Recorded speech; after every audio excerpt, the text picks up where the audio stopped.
हर हर महादेव दोस्तों, आपका हमारे यूट्यूब चैनल पर स्वागत है। अगर आप चैनल पर नए हैं तो चैनल को सब्सक्राइब कीजिए, वीडियो को लाइक कीजिए और शेयर कीजिए। साथ ही बेल नोटिफिकेशन क्लिक कीजिए ताकि आने वाली हमारी वीडियो आप तक पहुंचती रहे।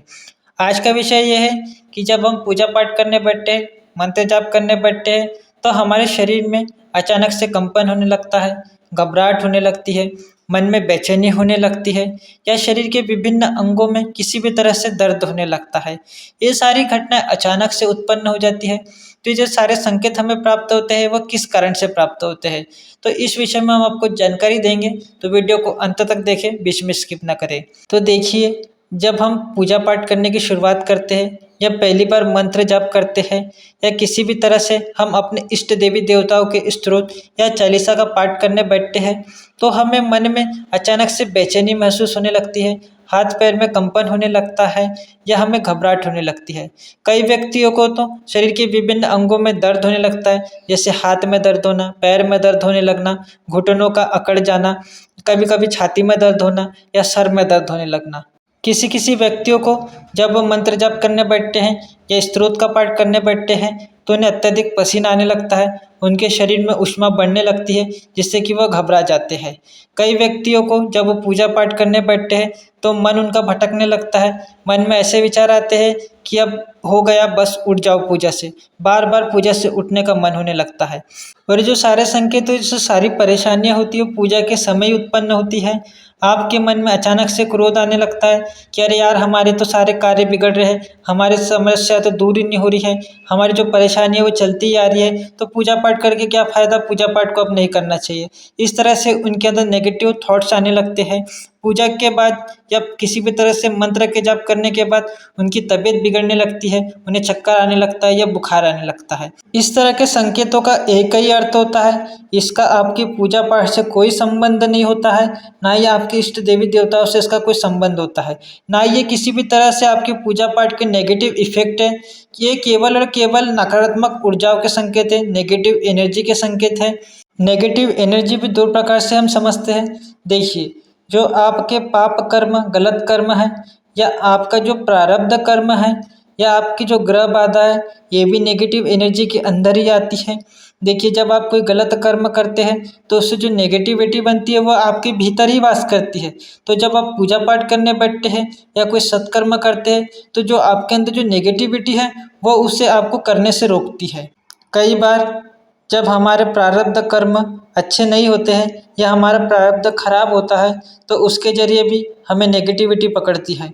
जब हमें नेगेटिविटी प्रारब्ध कर्म के द्वारा पकड़ती है तो वो भी हमें सत्कर्म करने से, पूजा पाठ करने से रोकती है, वो हमारे सत्कर्मों में, अच्छे कार्यों में विघ्न उत्पन्न करती है। तीसरा जो कारण होता है वह ग्रह बाधा पीड़ा भी होती है। अगर आपकी कुंडली में किसी भी तरह से ग्रह दोष है या कोई ग्रह ऐसे है जो आपको विपरीत परिणाम दे रहे हैं, अगर आपकी कुंडली में किसी भी तरह से प्रेत दोष है तो आपको किसी न किसी हालत में जरूर ही पकड़ेगा। उसके द्वारा जो नेगेटिव एनर्जी है वो आपको जरूर पकड़ेंगी। या आपकी कुंडली में किसी तरह से राहु केतु का दोष चल रहा हो या शनि दोष हो तो आपको नेगेटिव एनर्जी जरूर पकड़ेंगी। फिर वो आपके सत्कर्मों में, आपके पूजा पाठ में, आपकी उन्नति में या तरक्की में अवश्य ही विघ्न उत्पन्न करेंगी। देखिए, जब ग्रह बाधा पीड़ा हमें प्राप्त होती है तो ये भी हमारे प्रारब्ध कर्मों से ही संबंधित होती है कि पूर्व में या पूर्व जन्म में हमने कोई ऐसे कर्म की है जिसका फल हमें अभी प्राप्त हो रहा है।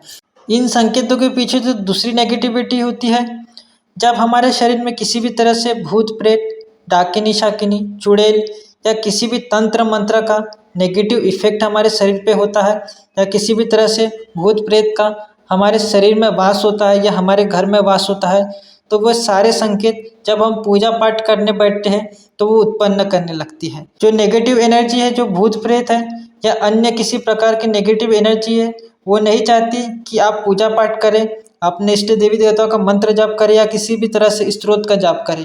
क्योंकि जब आप ऐसा करेंगे तो आपके अंदर, आपके घर में या आपके आसपास सकारात्मक ऊर्जाओं का आवेश बढ़ेगा, आपके अंदर जो नेगेटिविटी है वो कटने लगेंगी, तो इस तरह से उस नेगेटिव एनर्जी को नुकसान होने लगेगा। तो वो नहीं चाहेंगे कि आप किसी भी तरह से पूजा पाठ करें और अपना मंत्र जप में आगे बढ़े। तो जब आपको वह इस तरह से करते हुए देखती है, पूजा पाठ करते हुए देखती है, तो आपके किसी भी अंग में आके वो बैठ जाती है, जहाँ पे वो दर्द उत्पन्न करती है, आपका उच्चाटन करती है, आपके मन में भय उत्पन्न करती है, आपके दिमाग में, आपके मस्तिष्क में गलत विचार उत्पन्न करती है। इस तरह से जो नेगेटिव एनर्जी होती है, जो भूत प्रेत होते हैं या कोई दूसरी प्रकार की नेगेटिव एनर्जी होती है, वह आपके दिमाग में इस तरह से विचार उत्पन्न करती है कि आपको पूजा पाठ नहीं करना चाहिए, आपके सब कार्य फालतू है, इससे आपको कोई लाभ नहीं होगा, इस तरह से विचार उत्पन्न करती है। कई बार जो साधक होते हैं, जो पूजा पाठी व्यक्ति होती है, वो कमज़ोर पड़ जाते हैं इन एनर्जियों के सामने और वो अपनी पूजा पाठ बंद कर देता है। उसे लगता है कि जो सारे संकेत हमें प्राप्त हो रहे हैं, हमारी जो तबीयत खराब हो रही है, हमारे शरीर में जो पीड़ा हो रही है, वो पूजा पाठ के कारण हो रही है।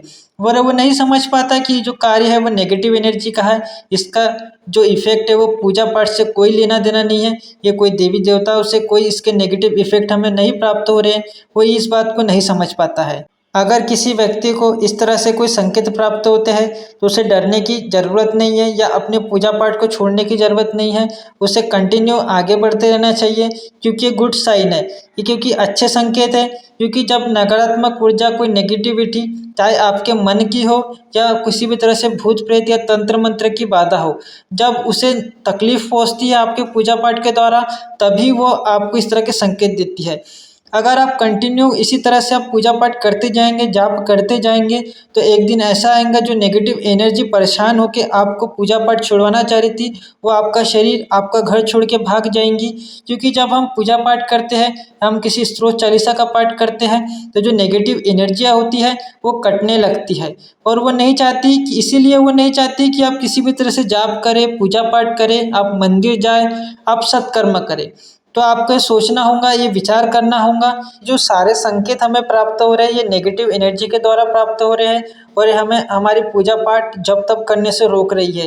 तो हमें कंटिन्यू आगे बढ़ते जाना है, गुरु मार्गदर्शन में बढ़ते जाना है। अगर आपके गुरु नहीं है तो आपको पूर्ण भक्ति भाव से, अच्छी भावना के साथ, अपने इष्ट देवी देवताओं के ऊपर पूर्ण आश्रित होकर, पूर्ण विश्वास के साथ आपको निरंतर आगे बढ़ते जाना है। आपको बीच में किसी भी तरह से पूजा को नहीं बंद करना है, ना ही ये मन में विचार लाने हैं कि जो आपकी जो पूजा है उसके नेगेटिव इफेक्ट है। क्योंकि देवी देवता जब तक आपके भाव अच्छे रहेंगे, आपके कर्म अच्छे रहेंगे, जब तक किसी भी तरह से देवी देवता आपका अहित कभी नहीं करेंगे। इस तरह से जो सारे संकेत होते हैं, इसके पीछे केवल और केवल नेगेटिविटी होती है। तो हमने आपको इस तरह से पूजा के समय उत्पन्न होने वाले संकेत, जैसे घबराहट होना, मन में बेचैनी होना, शरीर के विभिन्न अंगों में दर्द होना या किसी भी तरह से आपकी तबीयत का खराब होना, इन सभी संकेतों को हमने आपको बताया। अगर आपको हमारी जानकारी अच्छी लगी हो तो चैनल को सब्सक्राइब कीजिए, वीडियो को लाइक कीजिए और शेयर कीजिए। हर हर महादेव, जय माँ काली।